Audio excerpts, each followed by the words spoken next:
बिस्मिल्लाहिर्रहमानिर्रहीम। बेटा आज का हमारा लेक्चर है that is about the importance of mitosis. अगर आप गौर करें तो बैक में जाएं तो हमने जो पहले बात की हुई है कि सर व्हाट इज़ माइटोसिस, तो हम कहेंगे माइटोसिस वो डिवीज़न है जिसमें एक सेल से दो बनते हैं और दोनों सेल्स में क्रोमोसोम नंबर सेम होता है जो उनके पेरेंट्स में होता है। तो यानी अगर आप गौर करें तो अगर आप सिंपल एक बात लिखें कि सर माइटोसिस, तो हम कहेंगे this is the division which ensures same number of chromosomes in the daughter cells.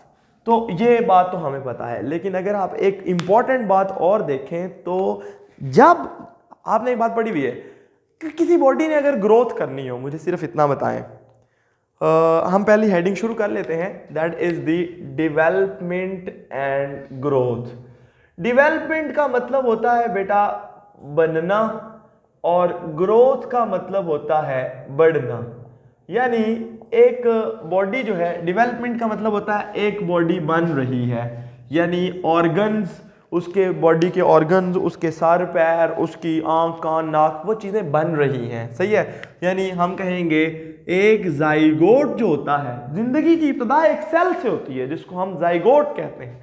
तो ये जाइगोट तो सिंगल सेल होता है और उससे फिर क्या बनता है, दो सेल्स बन जाते हैं। अब ये दो सेल बने ना किसी डिवीजन, क्योंकि हमने एक बात की थी कि नया सेल पिछले सेल की डिवीजन से वजूद में आता है, omnis cellula e cellula, the new cells arise from previously existing cell.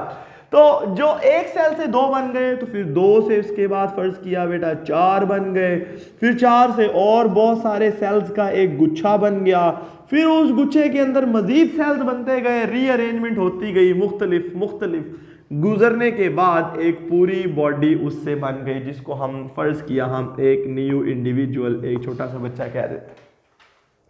अब ये जो छोटा सा न्यू इंडिविजुअल है, ये बहुत सारे सेल्स का बना है और इसकी इब्तिदा सिर्फ एक सेल से हुई थी। इसका मतलब ये है कि इसके बनने में, और अब जब ये मजीद बड़ा होकर इतना बड़ा आदमी बनेगा, उसमें यानी बनना और बढ़ना, जब ये बन गया और पैदा हो गया और उसके बाद बड़ा होता गया, इसके लिए नए सेल्स चाहिए। देखिए अगर साइज बॉडी का बढ़ाना हो तो उसके लिए दो ऑप्शन है, या तो जो पहले सेल्स हैं उनको खींच के लंबा कर लो, या फिर नए सेल्स ऐड कर दो।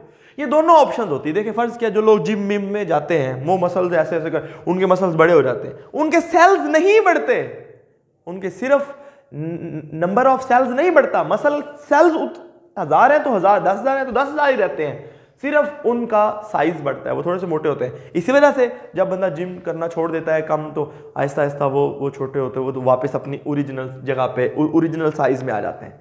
लेकिन अगर सेल्स बड़े हों, ऑब्वियसली जब सेल्स बड़े होंगे तो उसके लिए डिवीजन चाहिए, और क्योंकि ओमनिस सेलुला ई सेलुला में हमने पढ़ा कि new cells arise from previously existing cell by the division of previously existing cells.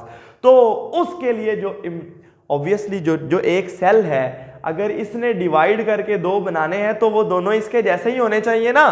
तो जब वो दोनों इसके जैसे थे, उसका मतलब ये हुआ कि माइटोसिस इसमें ज़रूरी है, क्योंकि माइटोसिस ही वो डिवीजन है जो क्रोमोसोम नंबर को सेम रखती है। क्योंकि आप मियोसिस को पढ़ चुके हैं, जिसके अंदर क्रोमोसोम नंबर एक तो हाफ हो जाता है, दूसरा क्रॉसिंग ओवर की वजह से उसमें तब्दीलियां भी आ चुकी होती हैं। तो दैट इज वाई बेटा बॉडी की बनावट में, बॉडी के बनने में, यानी if I say that for the development and the growth the new cells are required by the body, and for to make the new cells a division is required. So the cells perform mitosis from the zygote to up to the formation, and then for the even growth mitosis ही होती है। This is the division which is responsible for increasing the number of cells. तो ये सीधी सी बात हमें पता लग गई।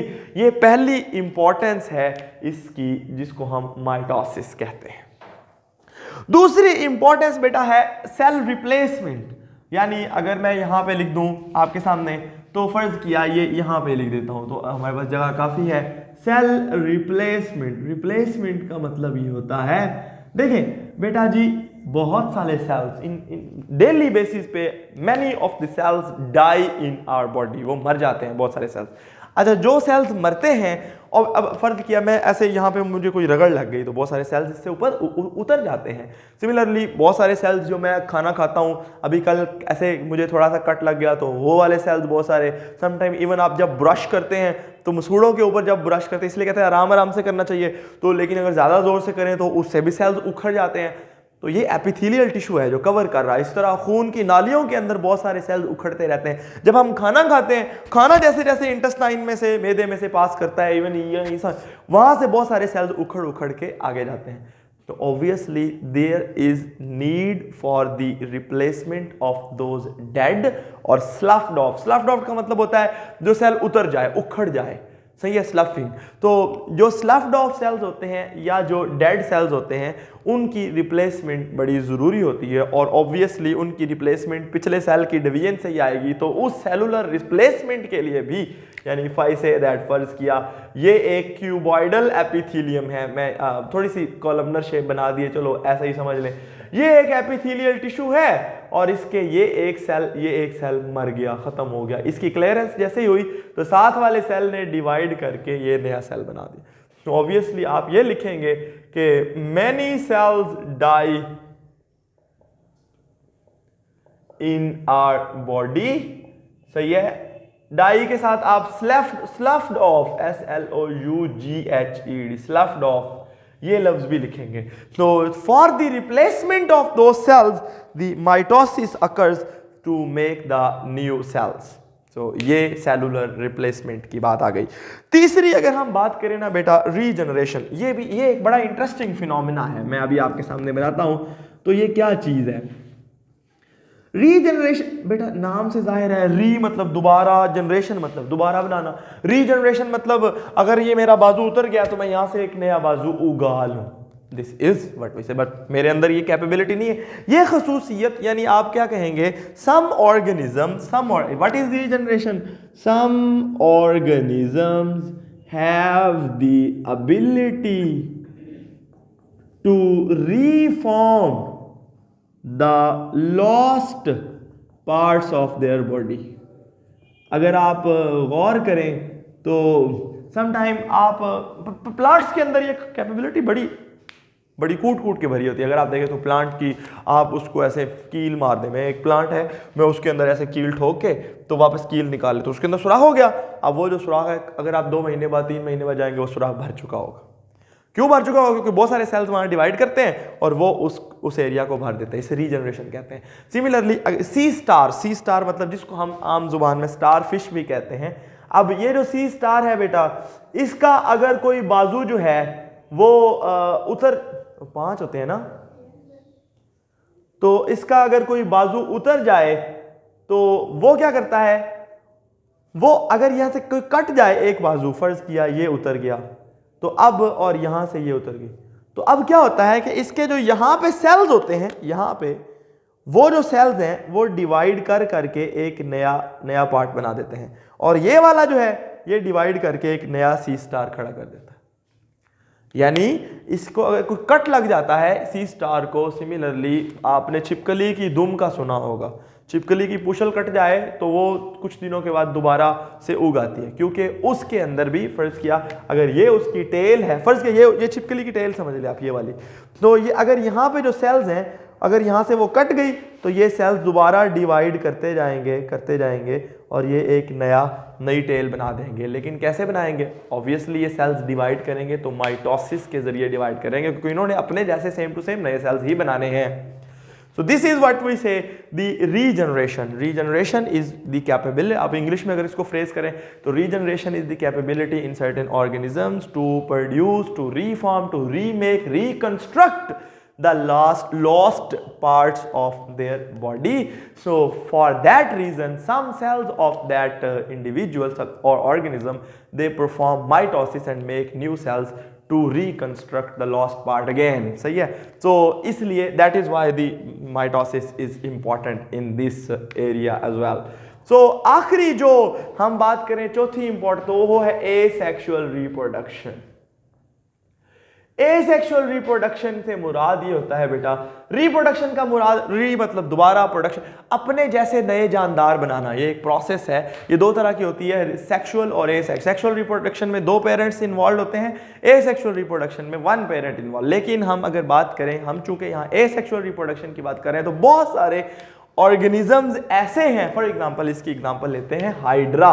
तो हाइड्रा एक नाइडेरियन है, ये एक एनिमल है, फर्ज किया, ये उसके कुछ टेंटिकल्स होते हैं, ये इस तरह की उसकी बॉडी होती है। अब ये जो हाइड्रा है ना, इसके जो सेल्स हैं यहाँ पे जो सेल्स हैं, वो एक डिवीजन करके ना, तो वो एक नया छोटा सा हाइड्रा यहाँ बनाना शुरू कर देते हैं। जैसे जैसे टाइम गुजरता है, ये हाइड्रा जो है ये बड़ा होता जाता है। यानी if I say that this is, यानी कुछ ऑर्गेनिजम्स ने अपनी खुसूसियत, अपनी सेक्सुअल रिप्रोडक्शन, एसेक्सुअल रिप्रोडक्शन का तरीका ही ये रखा है कि वो सेल्स की माइटोसिस से एक छोटी सी बर्ड बनाते जाते हैं, और वो बर्ड आहिस्ता आहिस्ता बॉडी बड़ी होती जाती है। और बड़ी होने का मुराद ये है कि उसमें नए सेल्स ऐड हो रहे हैं, और नए सेल्स ऐड होने का मुराद ये है कि उसकी माइटोसिस उसमें रोल प्ले कर रही है। और एक टाइम आता है कि वक्त, ये खजूर का दरख्त नहीं है, इट इज़ दी हाइड्रा, सही है।